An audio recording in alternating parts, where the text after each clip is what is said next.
Friends, welcome back. तो friends, अभी का वीडियो है, भारत ने रातों रात नेपाल की बिजली काट दी। गिड़गिड़ाने को मजबूर नेपाल सरकार। पहले आंख दिखा रहा था। लो, हमें तो लगा था अच्छे रिलेशनशिप्स करने की कोशिश कर रहे हैं।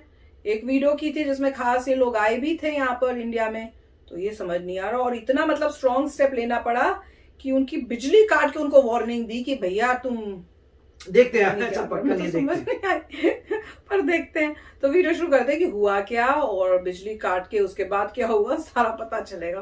वीडियो शुरू करते हैं। वीडियो शुरू करने से पहले अगर आप चैनल पर नए हो और आपने अभी तक सब्सक्राइब नहीं किया है तो जल्दी से पहले सब्सक्राइब के बटन और बेल आइकन को क्लिक कर लो, ताकि आपको हमारे सारे न्यू वीडियोस के नोटिफिकेशन मिल जाए जैसे हम अपलोड करें। अगर आपको वीडियो पसंद था प्लीज लाइक एंड शेयर। चलिए शुरू करते हैं। मैं तो सोच रही हूँ क्या हो गया है, समझ नहीं आता।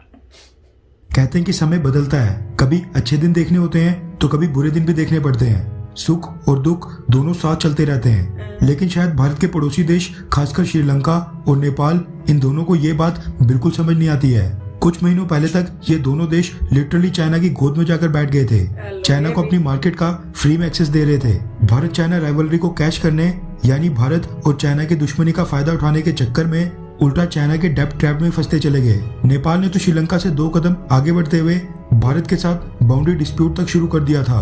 भारत के कुछ हिस्से को अपने मैप्स में अपनी सीमा के अंदर दिखाना शुरू कर दिया था। मगर आज सिचुएशन बिल्कुल बदल गई है और नेपाल मुसीबत में है। श्रीलंका का क्या हाल है वो तो जग जाहिर है, लेकिन अब नेपाल भी उसी के नक्शे कदमों के ऊपर चल रहा है। दरअसल नेपाल ने भी घोषणा कर दी है कि उसके पास बस इतना ही फॉरेक्स रिजर्व्स बचा है जिससे वो अगले 6-7 महीने के इंपोर्ट्स के पैसे चुका पाएगा। उसको कई आइटम्स के इंपोर्ट के ऊपर रोक लगानी पड़ेगी। इसके साथ ही दोहरी मार ये भी है कि नेपाल के अंदर बिजली का संकट भी आ खड़ा हुआ है। लेकिन अब नेपाल भी जब मुश्किल में पड़ते दिखाई दे रहा है, उसको दोबारा भारत ही नजर आने लगा है। कुछ ही महीनों पहले की बात है जब नेपाल भारत से मांग कर रहा था कि उनके वहां पर इलेक्ट्रिसिटी यानी कि बिजली का जरूरत से ज्यादा उत्पादन हो रहा है, इसलिए भारत नेपाल से बिजली खरीद ले। दरअसल वेट सीजन के दौरान जब नेपाल की रिवर्स में वाटर फ्लो बहुत ही ज्यादा होता है तो उस समय नेपाल ज्यादा इलेक्ट्रिसिटी जनरेट कर पाता है। लेकिन जैसे ही ड्राई सीजन आता है नेपाल की पावर जनरेशन बेहद कम हो जाती है, क्योंकि उनकी रिवर्स में वाटर फ्लो काफी कम हो जाता है। आज भी क्योंकि ड्राई सीजन चल रहा है,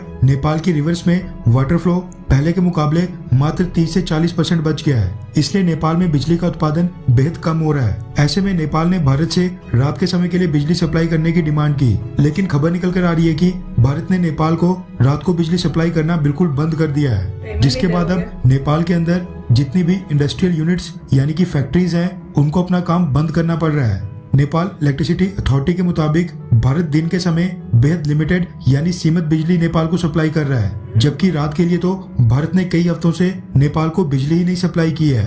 जबकि नेपाल भारत को बिजली के लिए पहले से ज्यादा कीमत देने के लिए भी तैयार है। नेपाल इलेक्ट्रिसिटी अथॉरिटी के मुताबिक शाम 6 से 7 बजे के बाद तो भारत नेपाल को बिजली भेजना बंद ही कर देता है। नेपाल का डोमेस्टिक आउटपुट 850 मेगावाट का है, जबकि पीक आवर्स के दौरान नेपाल को जरूरत पड़ती है 1700 मेगावाट की, जो कि उसकी जरूरत का सीधा सीधा डबल है। नेपाल चाहता है कि वो आज की डेट में इकोनॉमिक क्राइसिस के दरवाजे के ऊपर खड़ा है, इसलिए भारत उसको पर्याप्त मात्रा में बिजली सप्लाई करे, दिन के समय भी और रात के समय भी।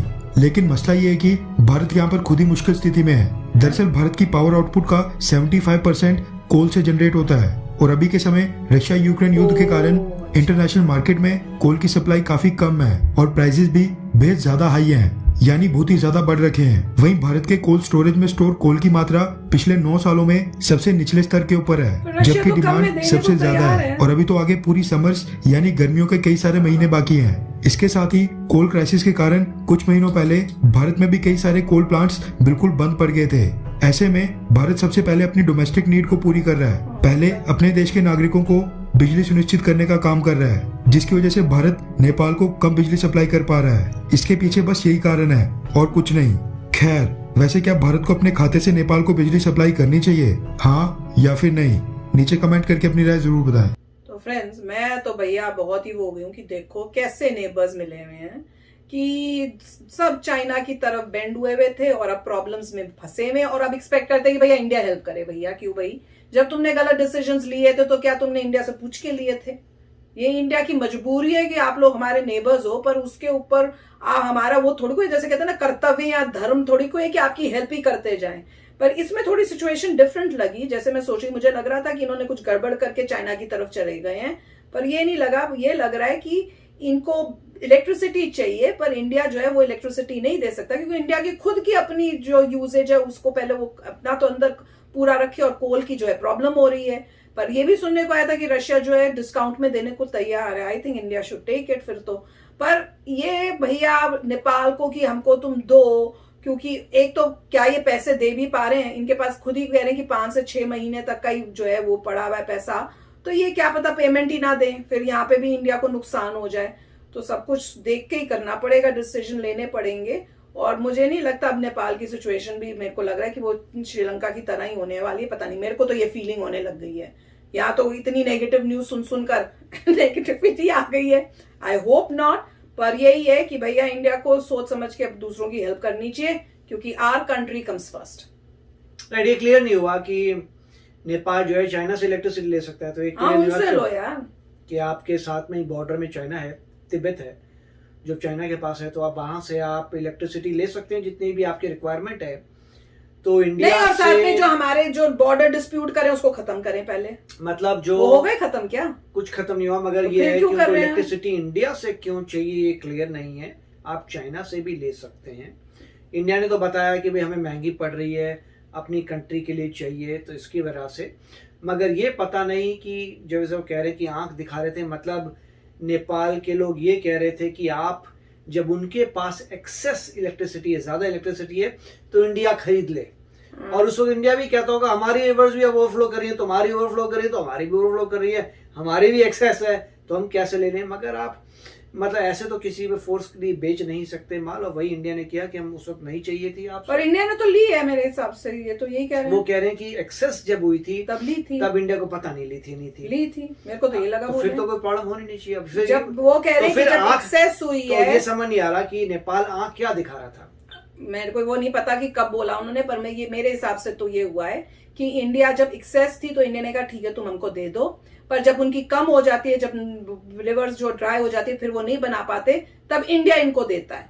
पर अब इंडिया ने मना कर दिया है तो कि भैया हमारे पास आंख दिखा रहे थे, समझ नहीं आया आंख कब दिखा रहे थे और किस तरीके से आंख दिखा रहे थे। नेपाल के डिस्प्यूट्स की और बात सिर्फ पॉइंट सिर्फ ये है कि डेफिनेटली अगर वो डेट ट्रैप में फंस रहे हैं तो वो भी वही गेम खेलेंगे। मुझे लग रहा है फंस चुके हैं, जो श्रीलंका गेम खेल रहे हैं वो भी यही काम कर रहे हैं कि भैया अगर आप हमें हेल्प नहीं करोगे हम उधर चले जाएंगे, तो चाइना हमारे यहाँ पे आ जाएगा, वो अपने मिलिट्री एस्टेब्लिशमेंट कर देगा, वहां पे एयरबेसेस बना लेगा, फिर तुम्हारी सिक्योरिटी को प्रॉब्लम होगा। इंडिया को तो यही बोलना चाहिए, अगर वो आ जाएंगे तो आप ओके उनके अंडर रूल करने में, मतलब रहने में, कि मतलब चाइना के रूल के अंडर तुम रह लोगे, तुम्हारे लोग जो है शांत बैठेंगे। बुरी न्यूज़ें आ रही हैं, बड़ी बड़ी बुरी न्यूज़ें आ रही हैं। एक ये रशिया की वॉर क्या शुरू हो गई, हर जगह से इतनी नेगेटिविटी और इतना वो हो रहा है। तो चलो फ्रेंड्स, आप भी शेयर करना अपने थॉट्स। तो चलो चलते हैं, मिलेंगे नेक्स्ट वीडियो में बहुत ही जल्द। Till then please take care and bye bye. तो अगर आप मेरे इस चैनल पे नए हो तो जल्दी से सब्सक्राइब के बटन को हिट करो और बेल आइकन को क्लिक करो, ताकि आपको मेरा जब नया वीडियो मैं लगाऊं आपको उसके बारे में जल्दी से पता चल जाए।